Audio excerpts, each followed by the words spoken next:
திருச்சிற்றம்பலம். சிவசிவம்.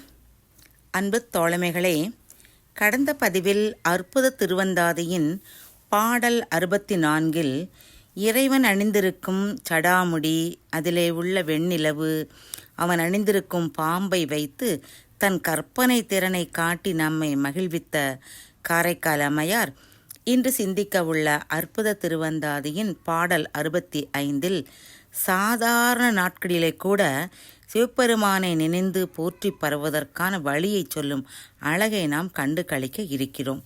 இப்போது பாடலை கேட்போமா? பாடல் 65. காலையே போன்றிலங்கும் மேனி, கடும்பகலின் வேலையே போன்றிலங்கும் வெந்நீர், மாலையின் தாம் குருவே போன்றும் சடைக்கற்றை, மற்றவர்க்கு வீங்கிருளே போலும் மிடரு. பொதுவாக இறைவனிடம் முருகிய பக்தி உடையவர்களுக்கு இயற்கையில் காணும் எல்லா பொருள்களுமே சிவபெருமானை நினைவூட்டும். வரகுண பாண்டியனுக்கு வேப்பம்பழத்தை பார்த்தபோது அது சிவலிங்கமாகவும், தவளை கத்தக்கூடிய ஒலி ஹரஹர முழக்கமாகவும் பட்டதாம். ஆனாய நாயனாருக்கோ பூத்து குலுங்கிய கொன்றை மரம் இறைவனது சடாமுடியை நினைவுபடுத்தியதாம். சேரமான் பெருமாள் நாயனாருக்கோ ஊர் மண்ணால் வெளுத்த மேனியை உடைய வண்ணானை கண்டபோது முழுநீர் பூசிய முனிவனாகப்பட்டதாம். காதல் மிக்கவர்கள் எப்போதும் தம் காதலரையே நினைத்து கொண்டிருப்பர். எதை பார்த்தாலும் அவர் நினைவே வரும். இப்படி உள்ள மனநிலையை நோக்குவையெல்லாம் அவையே போரல் என்ற மெய்ப்பாடாக சொல்லுவார்கள் புலவர்கள். இந்த காதலும் பக்தியும் பல திறங்களிலே பொதுவான அனுபவங்களை உடையன. அதனால்தான் பக்தர்கள் சிவபெருமானை தம் காதலனாகவும் தம்மை நாயகியாகவும் பாவித்து பல தெய்வீக பாடல்களை பாடியுள்ளார்கள். காரைக்கால் அம்மையும் இறைவனிடம் முருகிய பக்தி உடையவர். அதனாலேயே பார்க்கும் பொருள்களிலெல்லாம் நீக்கமுற நிறைந்துள்ளதாக பாவிக்கிறார்.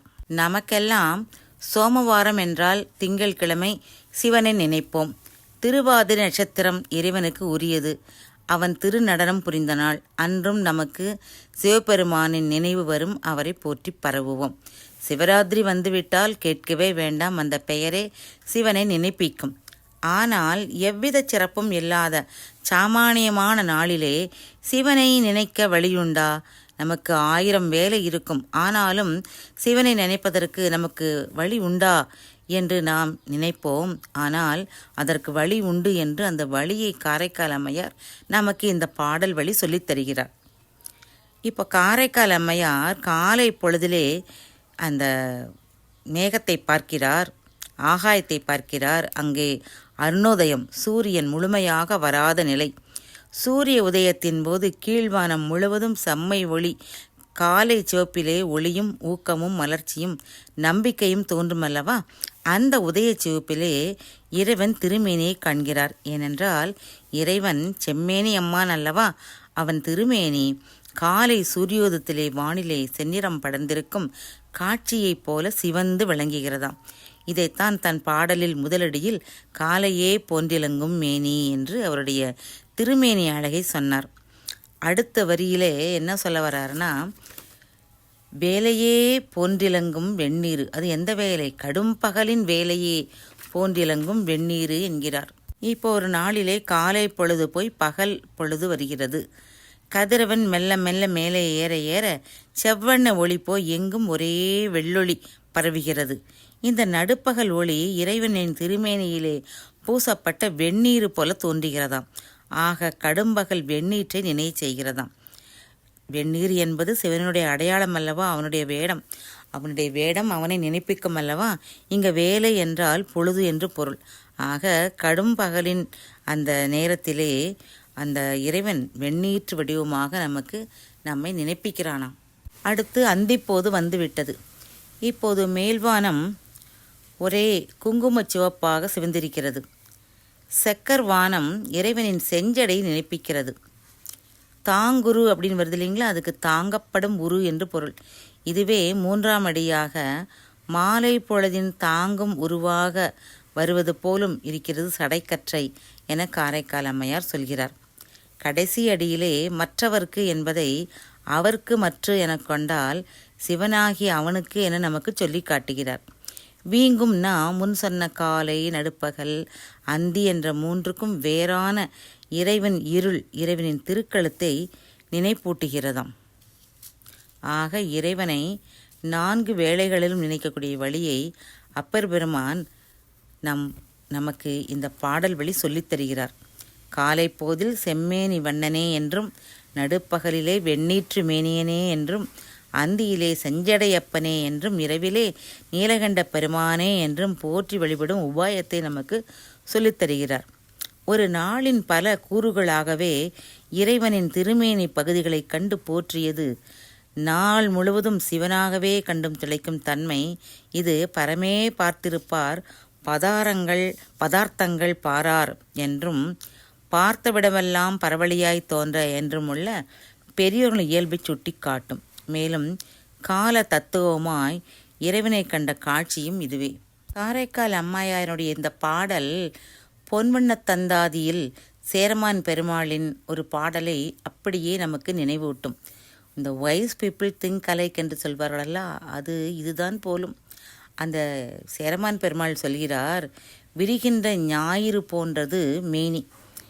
அந்த சூரியன், வட்டமான சூரியனை பார்த்தால் அது இறைவனது திருமேனியை நினைப்பூட்டுகிறதாம். ஏன்னா காலை சூரியன் செம்மையாக இருக்குமல்லவா, அந்த செம்மேனியாக தோற்றமடிக்கிறதாம்.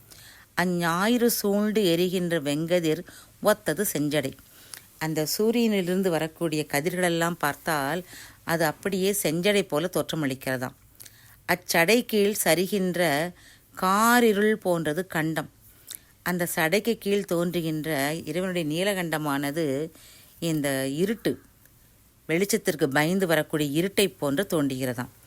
அந்த சடையின் நீலகண்டத்தின் கீழே காணப்படக்கூடிய வெந்நீர் எப்படி தோன்றுகிறதாம், அவருக்கு வெண்முகிலை போல தோன்றுகிறதாம். இப்படி காரைக்கால் அம்மையாரை போன்றே சேரமான் பெருமாள் நாயனாருக்கும் அந்த கதிரவனை பார்க்கும்போது அவருக்கு இறைவன் சிவபெருமானுடைய நினைப்பு வந்து சேருகிறது. நம்முடைய அப்பர் பெருமான் சமயக்குறவர் அல்லவா, அவரும் சொல்கிறார், நம்முடைய 4ஆம் திருமுறையிலே இறைவனின் தூல மேனி அற்புதமாக சொல்லுவார். காலையில் கதிர் செய் மேனி, கங்குலில் அதாவது ராத்திரியில் கருத்த கண்டம், மாலையில் மதியம் சேர்ந்த மகுடத்தார் என போற்றுவதும் இங்கு நினைந்து மகிழத்தக்கது.